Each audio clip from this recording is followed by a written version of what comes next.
Get ready to dive into the comic book realm, where heroes rise and villains take the helm. We're here to dissect the stories and the art. Our source material, we tear the panels apart. Get into the next set of issues 6 through 11. After rescuing a group of abducted children, Drax turns his attention to returning them to their home worlds, delaying his obsessive hunt for Thanos. Along the way, Drax reveals an unexpected moral clarity. When offered riches to wipe out cannibals threatening one child's people, he refuses, declaring himself no one's exterminator. As the group continues their journey, they are hunted space raiders and bounty hunters, including the deadly psychic warrior Killer Thrill, whose pursuit is fueled by a massive bounty placed not on Drax himself, but one of the children under his protection. That bounty draws in familiar figures from Drax's past, including Cammie, once a surrogate daughter to Drax, and the unreliable Pip the Troll. Their presence exposes the emotional cost of Drax's single-minded life of violence. Cammie confronts him over abandoning human connection in favor of endless combat, while others urge him to reconsider a life defined solely by revenge. Tensions escalate as Killer Thrill infiltrates the group, violently clashing with Aura, which was the bartender, which I don't think we mentioned from the first one. But yeah, he runs into the bartender named Aura. She doesn't and have a tremendous amount to do in these books. No, she just kind of, she's like, hey, they're abducting people from the village. She would be the NPC that kind of Damn it, you said it. I would think, don't cut him off. Don't be what everyone else does to you. Don't do it to Jesse. And then you're like, NPC. And I'm like, damn it, I want to. She'd be the bartender in Fallout, New Vegas, where you go and she says, there's kids being kidnapped. She becomes part of the group. She is the quest giver. Yeah. She becomes part of the group, and she's definitely got a previous relationship with Killer Thrill here. Cammie confronts him over tensions escalate as Killer Thrill infiltrates the group, violently clashing with Aura, whose brutal confrontation leaves her gravely wounded and reveals that Killer Thrill was never after the child at all, but something far more dangerous. The truth emerges with the hatchling of a baby dragon taken from Fin Fang Foom's brood, which going into this, they thought this egg was just never going to hatch, that it wasn't ready to hatch. Drax said it was his paperweight. The infant dragon imprints on Drax, rejecting the violence Killer Thrill attempts to teach it. When Killer Thrill tries to reclaim the dragon and mold it into a weapon, Drax intervenes, culminating in a massive battle involving multiple dragons and the return of Fin Fang Foom and Drax. Foom reveals he has rejected his former bloodlust, insisting that the next generation must not be raised in conquest and cruelty as he was. The final confrontation resolves not through execution, but restraint. The baby dragon freezes Killer Thrill, choosing Drax over her. Drax refuses to grant her the violent death she so desires. Instead, he walks away, demonstrating mercy while ripping her arm off, but denying her validation. Recognizing that even he cannot safely raise the dragon without imprinting it with violence, Drax entrusts the hatchling to Aura, the one person who taught him compassion, and acknowledges that his own path of destruction nearly consumed him entirely. In the aftermath, Drax chooses connection over obsession. He admits he has been away from the Guardians of the Galaxy too long and decides to return to them, leaving the space sucker behind for Cammie and the others, suggesting they may become Guardians in their own right. The arc closes with Drax no longer defined solely as the Destroyer, but as someone who understands that protecting the future and breaking cycles of violence matters more than avenging the past. That is where we leave it. Now, I want to go ahead and read, if I can remember what ChatGPT said as I was going through the book. It said something along the lines of, what happens when Drax no longer is the Destroyer, but becomes a Guardian? And when you look at that and you frame that in what we read here, I think that works very well. Mm-hmm. So let's me and you get into some stuff here, because again, this is where I said we were going to have some fun. So I took your discussion with ChatGPT, threw it into my discussion with ChatGPT, and I said, okay, let's really nail down what Mark thought of issues 1 through 11 and what I thought of issues 1 through 11. Compare, contrast, give me some stuff. So I'm going to read you a statement. I need you to pay attention. Stop watching basketball for a second. Here you go. Look at me. All right, here we go. Mark came away from the series seeing it as a story about failure and endurance, where Drax's strength and violence don't give his life meaning, and the universe doesn't reward heroism or masculinity the way older stories used to. Things happen, damage remains, and the best Drax can do is keep going. I took the series as a story about responsibility slowly replacing violence, where Drax begins to realize that his actions matter most when others are watching, and choosing mercy becomes more important than winning or killing. We both agree that the series isn't about saving the day. It's about what kind of person you choose to be when saving the day isn't an option. Does that accurately describe what you took away from this? No, I got it the first time, but I think you and I are in our own ways circling. I'm a deeply cynical person. I don't know if you've picked that up. You are. Pause for dramatic effect. You, Robert, a few others, very much Alexis, cling to hope. Sure. You guys have, and it's not a matter of like a negative versus positive outlook, because Robert has a negative outlook, but Robert is aspirational in his thinking. He hopes people will get over themselves and better and ascend and become the best versions of themselves they can be. I know they won't. I'm happy when on the off chance that on the occasion it does happen, but you can't be disappointed when you expect nothing. So I have this very deeply cynical look at things, but I think you and I see the same things in the book and have different ways of talking about them. I agree. Yours is shaped by hope and a belief in the betterment of each other. Mine is bent by disappointment and frustration on an ongoing basis. Right. That's not funny. Oh, that's so sad. Yeah. I have a deep resentment of people. Sure. And it comes out in the way I see the world. The fact that I'm right more often than I'm not. It just kind of validates that opinion, really. Yeah. Yeah. I go where the data shows me. I don't know why. So I told ChatGPT, give me some questions to ask Mark, because we're going to try and figure out. And the first question was, is he in therapy?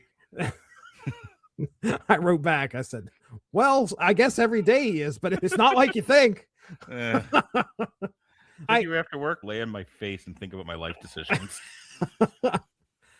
So this first question it has here, I didn't pick up on this when because I read everything you sent to me. I looked over what you'd said to get a good idea of how you were thinking about this book. I don't remember them using the word nihilistic, or you using the word nihilistic. Did you ever say that? No, okay. I absolutely did.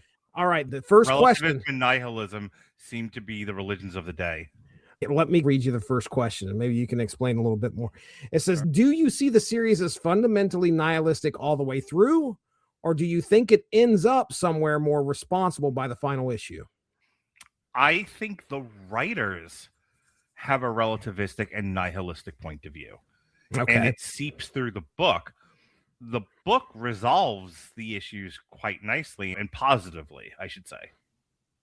When you talk about Fin Fang Foom's loss being final and meaningless, which I did not see this either, but you must have wrote it, being final and meaningless, do you see the baby dragon storyline as contradicting that, or just another random outcome? I think there was a change from how the first 5 issues resolve versus the second set of issues, which is why I said that. Because Fin Fang Foom suffers this enormous loss. The loss of his children, its children, her children, not even sure anymore. They's children. I don't know if this enough, but Fin Fang Foom's pronouns are they, them. It told me. They, them, and flame on. And that's the thing. It was like, to resolve this first arc, we're going to make it so that independently of anything that Drax does, because, again, Raiders of the Lost Ark, whether or not though Fin Fang Foom was going to lose his children because he didn't know, she didn't know, they didn't know that when you went through the portal, it would kill the eggs. Right. And he was going through the portal no matter what. Yeah. So Drax is irrelevant to the story. Right. And I think that's more of what I was talking about. And then you go into the second part and there's an egg anyway. And Fin Fang Foom's going to get everything that she wants. Now it's she. And Fin Fang Foom can get everything that she wants because all she wants is another baby. You come together, all that she wants is another baby. Sing it. It saw the sign. Never mind. And it opened up its eye. And then it gets a second shot at this. It's funny when it happens in the book because he's in the overalls. And Drax is like, farming for a while was nice, but you and I both know we're going to get bored. It's going to end up being conquest again. Yeah. I think that's what it was. It was like nothing feels earned in this book. Things just happen, and some characters get what they want, and some characters don't. And some characters start off not getting what they want, but then they do by the end. But none of it had any causality. It happened. That's what I mean by it's all relative. It's all random. Nothing that anybody did made a difference. That's ultimately my problem by the time I got to the end of this book. Do you think the humor is the book endorsing nihilism or characters coping with a universe that doesn't reward heroism anymore? That's pretty deep. Again, you have to look at the characters are a reflection of the writer's point of view. If you were CM Punk, given everything that's happened, wouldn't you think nothing matters? Right. He quit. He left the WWE because he was injured and he was sick and the company didn't respect him. His being sick didn't matter to them at all. He was just supposed to work till he died. So he left. That's what they expected. He had enough money. He made demands. They laughed in his face. He was like, I'm going home. And then they made him out to be a pariah. And then he goes and tells his story on Colt Cabana's podcast. And by the end of that, he still kind of looks like a pariah. And he gets into this giant legal battle with Colt Cabana. Then he goes to AEW and says, how was I supposed to get better in the place that made me sick? And everyone cheers. Mm-hmm. And by the time he leaves AEW, he's a fucking pariah. If you're CM Punk and you have any self-reflectiveness and you feel like the only one that loves you in this world is your wife and random fans, but everywhere you've gone, it has not worked out. You have left the place worse than when you came to it. Despite the fact that you want revolution, you want change, you want to make things better, you want your actions to matter, and all you keep being told is it doesn't. The WWF is one of the most successful places in the world, and all anyone wants to do is throw money at it. If you're CM Punk, what a slap in the face that is. Oh, yeah. If you're CM Punk and you're like, this company hurts, it kills people, there's a cultist who's a rapist, there's a lot of ists in this company. And here we are in a world where Saudi Arabia is going to give it zillions of dollars to perform its monkey show. By the end of that trip, you're like, fuck it. Pay me too. So that I can insulate myself from the fact that nothing I do in this world matters. Right. People may appreciate it. People like art. People like physicality. They like competition. They like good looks and sexy bodies. But ultimately, he has so little control over how the world operates. And that's a death blow to someone like CM Punk, whose modus operandi was, I want to change this place. And I can't change it from the outside. I have no power. So I'll change it from the inside, except that almost killed me. Yeah. And he's not trying to change it. Now he's just like, what do I have to do to survive here? Thanks for the opportunity. Let's I'm going to help some of the younger guys not end up as disenchanted. Yeah. I'm here to make sure you don't end up as dead-eyed as I've become. Right. I believe that psychodynamic change within CM Punk is reflected in how he treats the characters in the story. Do you see Drax as cosmically irrelevant, or someone's realizing when his violence matters and when it doesn't? I think relative to the immediate circumstances, his violence has a huge impact. He's big and strong and indestructible. He's a bomb. Would killing Killer Thrill have proved your reading of the book more than sparing her?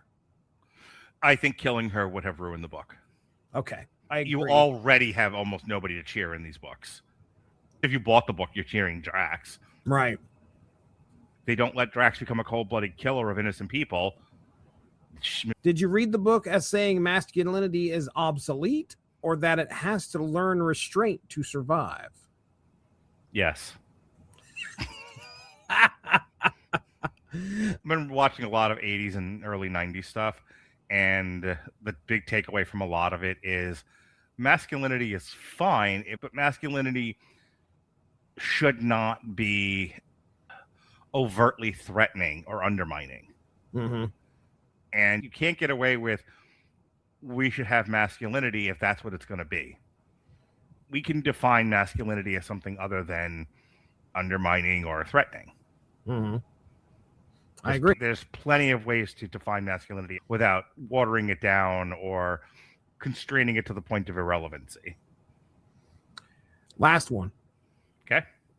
You talked about endurance replacing meaning. Drax has to just get to the end of the book, mm-hmm. and it'll be okay. Do you think... In other words, Luke has to actually do some things. Luke has to save Princess Leia, and the odds are against him. Even when he does it, she's skeptical Shorty McGee can pull it off. Mm-hmm. And then they are immediately shot at by every stormtrooper in the galaxy. Then they're in a garbage bin where Luke is attacked by a monster. And then they finally get out of the Death Star, lose Obi-Wan Kenobi along the way, and get to Yavin. And then he's like, here, you're an able-bodied boy. Get in this fighter. Go attack the Death Star. I'm not even going to get a training mission here, am I? No, sir. Get right in the seat. Like, we saw you flying around in your little sand speeder. It's good enough for government work. And then it's like, all right, go attack this big thing and shoot this small target with these big missiles. Lots of luck. Luke has to do things in order for the plot to move forward, and he has to be successful at it. Right. What did Drax have to do for this to be successful? He had to last while things unfolded around him. I'll give you, again, the bride. The bride has to endure and conquer all of the different Deadly Viper Gang people. Yeah. Or the plot doesn't move forward. She's not just wandering around waiting for things to happen or fucking waiting for Godot. You talked about endurance replacing meaning. Do you think the ending replaces endurance with responsibility? Sure. I think what it's trying to drill down on there is about how I took away the whole imprinting thing and how Drax learns a lesson by the end of this, right? Sure. He learns... I'm agreeing with you. He learns the lesson that violence at the start of things... Of this world, violence can't be the only thing in this world. It can't be the only solution. And raising someone surrounded by death and violence. Well, I think that's actually a brilliant point now that you mention it, because I didn't think about this before. But Drax is a blunt instrument. He's a living weapon. And when the Guardians don't need a living weapon, they don't need Drax, and Drax feels it hurts his heart. Why is this the only way I'm seen? Right. There was a great bit in Ted Lasso about Isaac. You know, they look at Isaac and see this big, strong, hulking human being. And it's like, Isaac, does anyone else see that I'm a sensitive person? I hate the fact that you think I would be prejudiced against you being gay when the whole thing with Colin happens. Colin doesn't want to tell Isaac. And Isaac's like, what hurts me about this is that you don't trust me, that I would be kind to you. That you think, based on how I look, based on how I am, that if you tell me you're gay, I'm going to have negative feelings towards you. We're friends now. Why wouldn't we be friends after you tell me this?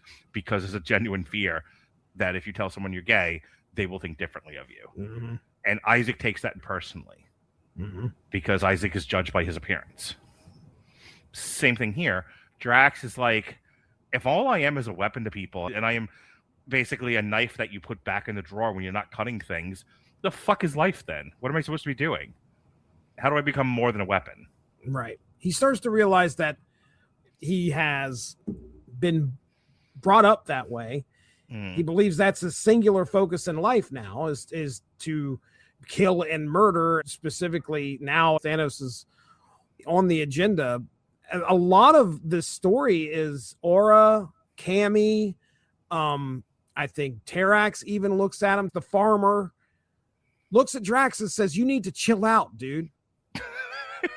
You need to chill out. You need to stop thinking and having this singular focus. Maybe you don't go and kill Thanos. How about you just give it a rest for a little bit and maybe chill out?" And by the end of the book, he starts to realize that it's an unfortunate situation that he is like that. And he does not want anybody else to, it's not a way to live. And that's why no way to run a railroad. That's why he doesn't let the dragon go with the baby dragon go back with Fin Fang Foom. Mm-hmm. And that's why he doesn't take care of it.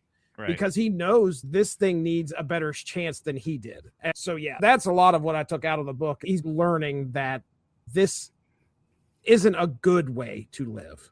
It isn't like he just goes, okay, I'm done. And then he's like, I'm going to go, where's the farm at, Fin Fang Foom? Let's go raise some space wheat. I don't know. They were like growing tofu or some shit. And Drax is like no more kombucha for you. Right, no more kombucha for you. You think this was written by somebody who's very much living in the now? Oh, goodness me. That new wave CM Punk. Mm-hmm. All right, well, there it is. That's our discussion on the final arc, issues 6 through 11 of Have you ever thought about CM Punk the way I talked about him tonight? Or were you just like, Jesus Christ? Or did you have the experience that I have with other people where you're just like, oh my God, I didn't sign up for this TED Talk? Oh, look, I am a big fan of CM Punk. I think you say you're a big fan of me, and I'm like, well, I understand it. Oh, well, thanks. No, I'm a big fan of CM Punk. I've always found his career interesting. I always felt like I was more of a supporter, even though he was kind of a bag of dicks there for a little bit. But I always respected him and the athlete that he was. I was running around here calling Colton CM Starch when he was younger. So, yeah, as a writer, I completely get where you're coming from, looking at his career and the experiences that he's had influenced the story that he wrote here. I think it's good observations, and you put a lot more thought into what type of person CM Punk was and knew more of the trials and tribulations that the man had faced. Don't give yourself too little credit. You have to remember, I am a professional therapist. And for the past year, I have been thinking about the world and then writing about the world and talking about the world via social media as somebody looking at it through a psychological lens. Right. I have now, that's my default setting. I was going to say, you looking at you've been raised just like Drax. And now I'm the guy that has to tell you to chill out, Mark. It's like you see the world through spreadsheets and unemployment numbers. I see the world through a therapeutic lens. So when I see CM Punk, I don't just see a guy airing grievances. I'm looking at psychologically what made him do the things that he do and think the way that he thinks. Right. It's my job to interpret people's behaviors and pull out the reasons why they do the things that they do. I do a cognitive behavioral interpretation of people on an ongoing basis. It's part of my job, but it's also how I'm operating in life these days. Right. So the fact that you don't see half of the bullshit that I said doesn't make you less observant or anything like that. We're just two different people with two different walks of life at approaching 50 who'd see the world differently. That's true. You know what that means? Is it time to talk more about Saudi Arabia? It's clobbering time. You got me. Put the cuffs on. Let's get the hell out of here. Go away, Redledge. Let's get the hell out of here. All right, man. So there we go. Get our groceries and get the hell out of here. I'm trying to remember the lyrics now off the top of my head. I can't remember them. All right, let's get into plugs. There's a sale on beans. This is the guy that skips work, right? Because he's eating beans all day. Beans all day in his bathroom. Right. He went to the grocery store to get beans. You did not know about the Beans concept album. I have it all lined out. Those are the first two songs right there. Oh. No, I'm not serious. Although, boy, that would be kick-ass if I could come up with something. I think your album cover should be a guy bent over and he's passing gas. There's a person behind him and he's got like black, like explosion face. His hair's all flown back. And it's yeah. And it's just eating beans all day. Eating beans all day. All right. Tomorrow, you're going to cut this and it's not going to make any sense. No. But we are live currently on the W2M network. And tomorrow on the W2M network, which would be February 2nd, we are reviewing Send Help. Tuesday, Alexis and Sean, like the Muppets, are together again. And they are reviewing. She lost Jason and gained Deshaun. Just basically zero sum. So they're going to do Percy Jackson season 2. No show Wednesday. But Thursday, Jason and I will be doing our tribute to football as we gear up for the Super Bowl a week from tonight. We're going to look at Varsity Blues, the program, and Necessary Roughness. Oh, Necessary Roughness. What a great movie. A Holy week- Toledo. A week from tomorrow is streaming movie catch-up night. It'll be myself and Robert in lieu of doing Damn You Hollywood. We're doing The Rip, The Wrecking Crew, and Roof Man. He's on the roof again. The Rip was good. If I'm going to say yes to Kat every time they ask me for something because they batted their eyes at me, I have to say yes to Alexis just out of loyalty alone. So she wants me to watch the new 2026 Muppet Show pilot, and it's not a tall ask, so we're going to review that on the 10th. Black History Month continues. We did an early Black History Month show with Bamboozled in the middle of January. We are going to continue looking at Black cinema with some classics from back in the 80s. As rap was starting to get popular, they were starting to make movies about it. And those movies are, two of those movies are Breakin' and Breakin' 2 Electric Boogaloo. That is a real title, Jesse. I did not just make that up every time I've said it. That is the real name of the movie. Ladies and gentlemen, listen, go back in the archive. You can listen to me and Mark Radlich talking source material all the time. We talked about The Crow. We talked about Layla Starr. I don't have the schedule up. I'm venting or vamping. That's what it is. I'll start venting here in a second. Give me a minute. You're vanting, glamping. There's a tent out back. I got electricity going to it. Woo, doggy. I'm glad. No.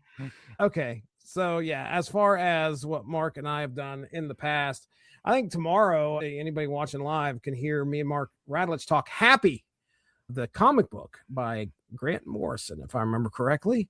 Yeah, we were on our Grant Morrison kick at that point. So we got Happy, and then a couple weeks later we got Joe the Barbarian. So yeah, you can check us out talking about that. I think me and Evan are going to be recording Snap material here on the 3rd. That reminds me, I forgot Valentine's Day. I have two sweeties on Valentine's Day. One's Erica, the other one's Evan. Oh. We're doing a comic book adjacent triple feature. We're going to look at Oblivion, Snowpiercer, and The Fountain. Wowzers. Yes, That's pretty cool, Jesse.